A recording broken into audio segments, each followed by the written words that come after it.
téléspectateurs yi ñuy déglu yëpp. ñu ngi lay nuyu di la fay aussi di rafetlu bu baax présence bi disponibilité bi alors ñu ngi nekk di waxtaanee ci li nga xam ne mooy décision bu Pape Diop gannaaw ba mu fas yéene rek dam fekk ji groupe parlementaire Benno Bokk Yaakaar ci 14e législature bi résultat d'abord définitif yi génn na démb ban jàngat nga ci am avant que ñuy ñëw ci cas bu Pape Diop. sant yàlla tabaarkalla sant yàlla bu baax bi nga amee ni processus électoral bi yëpp bi ñu commencé campagne bi ñu ko tëjee proclamation provisoire yi ba ni proclamation définitive yi jàmm ak salaam am Sénégal loolu dañ koy sant yàlla bu baax loolu lañ doon seetu ci démocratie bi comme je l'ai toujours dit principal gagnant bi c'est la démocratie sénégalaise et aussi le peuple sénégalais parce que réewu jàmm la ñu am réewu sutura réewu saafante bëggante loolu la ñu am leneen lu ci dugg rek daf ñoo rax.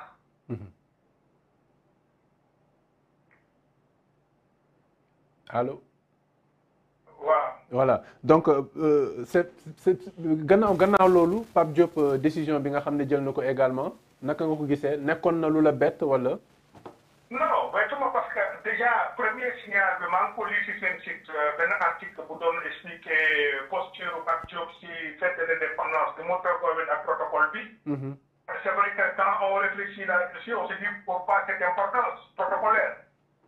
bon loolu ci seen site bi laa ko lire woon Sénégal 7.com. mais si des nga jàngat ni Pape Diop il n'a fait que rejoindre sa famille naturelle qui est la famille libérale ça veut dire quoi. Macky Sall a été secrétaire général adjoint du PDS. Il a été premier ministre d'Abdoulaye Wade. Pape Diop était dedans. Et il y avait aussi comme ténor de la famille libérale Souleymane Ndéné Ndiaye mi ngi ak Benno Bokk Yaakaar. Serigne Mbacké Ndiaye mi ngi Benno Bokk Yaakaar. Idrissa Seck ancien secrétaire général adjoint du PDS et donc premier ministre d'Abdoulaye Wade mi ngi ci Benno Bokk Yaakaar. Donc Pape Diop qui s'est isolé à un moment donné bu dara desul nekk jàkkaarloo peut-être ay jeunes yoo xam ne ils sont épuisés peut-être que maîtriser wuñu ce qu'on appelle la chose politique parce que à un moment donné c'est naturel que ndox topp yoonam. Je vais vous faire l'histoire de la grenouille et donc du scorpion muy mbott ak jiit. Jiit bi dafa ñëw ba ci mbott mi bëgg a jéggi dex gi mbott mi war a jéggi mi ne mbott mi.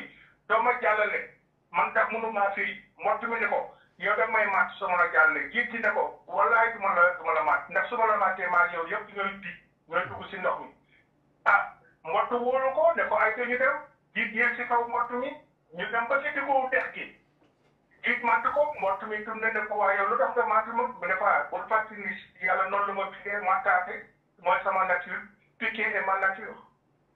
donc nature nit ki dafay day topp toujours leneen jikko mën nga nekk ak nit bu ñëwee ci diggu ci kër mu bàyyi ko si buntu ba may jikko jël na ko fa fekk si Pape Diop donc c'est un libéral qui n'a fait que rejoindre sa famille libérale.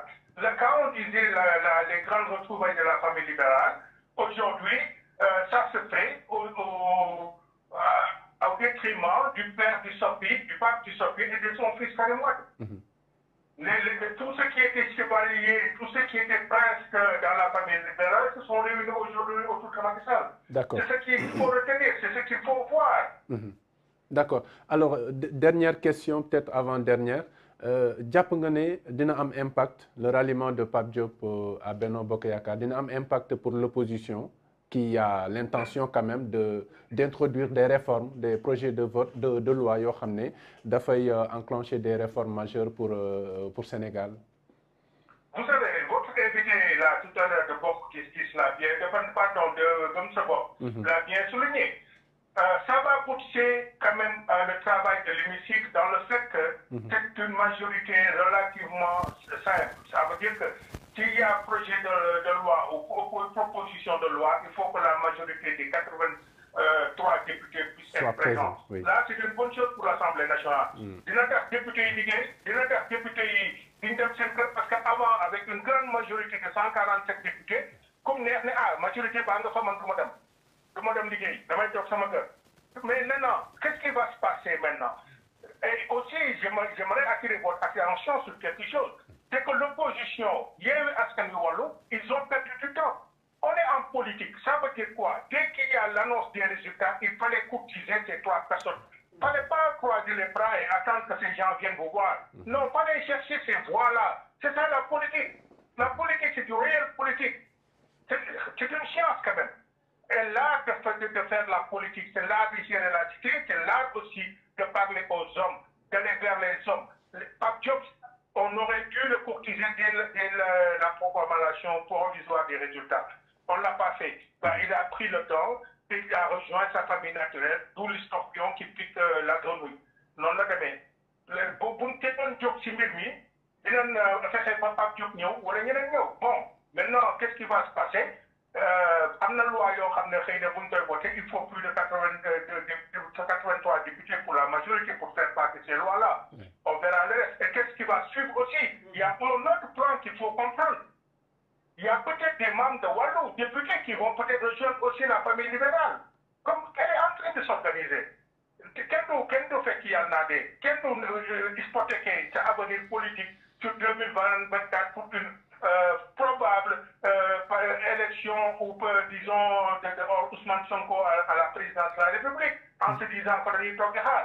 Pour les proposer leneen lu am solo, il y a des gens de Wallu qui risquent d'aller rejoindre aussi Benno Bokk Yaakaar. Donc da nga yaakaar monsieur Ndiaye. Comme aussi, et là c'est quand même une fiction, c'est vraiment quelque chose qui peut être surprenant, qu'il y a des gens de Benno Bokk Yaakaar qui vont quitter la majorité présidentielle pour consolider la minorité parlementaire. D'accord. Alors kon li nga wax foofu da nga jàpp ne peut-être dans la dynamique des retrouvailles de la famille libérale kon jàpp nga ne c'est au-delà de 2024. Kon Macky Sall finalement il n'a plus il a l'œil derrière 2024, c'est ça? Non, vous savez, quand vous allez vous faire quand on regarde bien ce qui s'est passé avec les décisions du Conseil constitutionnel en disant oui, votre liste est majoritaire de Dakar est valide, en leur donnant raison, on peut s'attendre demain à ce que le Conseil constitutionnel donne raison, comme l'a dit le frère du président, le beau-frère du président, Macky Sall est à son premier quinquennat, pour lui dire vous avez le droit d'avoir un second quinquennat. Maintenant, comme ça s'est passé en 2012 avec Abdoulaye Wade, de notre côté, de notre camp, ce qu'on avait dit, quand on lui donne la possibilité de participer à une élection présidentielle, ne veut pas dire que le peuple sénégalais va le réélire pour un 3e mandat. Ça pourra être le cas de Macky Sall. Qu'il participe à des élections présidentielles en 2024 ne lui garantit pas de figurer au 2e tour de l'élection présidentielle de 2024. Maintenant, il faut comprendre que cette histoire de 3e mandat a été fabriquée par les médias, car en 2019, dès que Macky Sall a prêté serment, les médias ont commencé à parler d'une possible 3e candidature. En Wolof, s'il vous plaît. 3e mandat. En Wolof, s'il vous plaît. Les gens disaient 3e mandat, comme si c'était déjà dans la poche, quoi. Oui. Maintenant, il faut que nous, comme politiques, nous puissions quand même avoir des discours responsables pour dire aux gens, à tous ceux qui pratiquent la politique au Sénégal, je m'entends bien dire que la politique est l'art de s'occuper des Sénégalais. Je n'ai entendu aucun homme politique, aucune coalition politique, disons, parler par rapport à ce qu'on est en train de vivre. Je ne trouve même pas les mots par rapport à l'hôpital de Dantec. Qu'on puisse sortir des malades, qu'on puisse fermer un hôpital, tout ça, brutalement, sans programmer, par exemple, le déménagement de l'hôpital. Un État responsable programme cela. Prend le temps d'avertir les familles, les malades, les soignants, tout le monde, pour leur dire qu'il y a un calendrier de déménagement à suivre, petit à petit, jusqu'au jour où on dit on ferme l'hôpital. Mais brusquement, comme ça, sortir des malades qui étaient venus faire des qualifs. J'entends aucun homme politique parler de ça. Et c'est ça la politique. Ce n'est pas juste aller chercher des voix. Ce n'est pas juste faire des conférences de presse, appeler les journalistes, émeuter tout le monde pour parler du nombre de points à qui nous faisons. Non, c'est s'occuper du peuple sénégalais, bordel. C'est parler avec les Sénégalais, s'occuper de leurs problèmes. Les Sénégalais sont fatigués. Les Sénégalais sont malades. Les Sénégalais ont faim. Les Sénégalais ne peuvent pas se soigner. Qu'on nous parle maintenant de sortir des malades, qu'on nous parle maintenant d'aller envoyer des aides-soignants dans des centres hospitaliers, dans des centres de santé.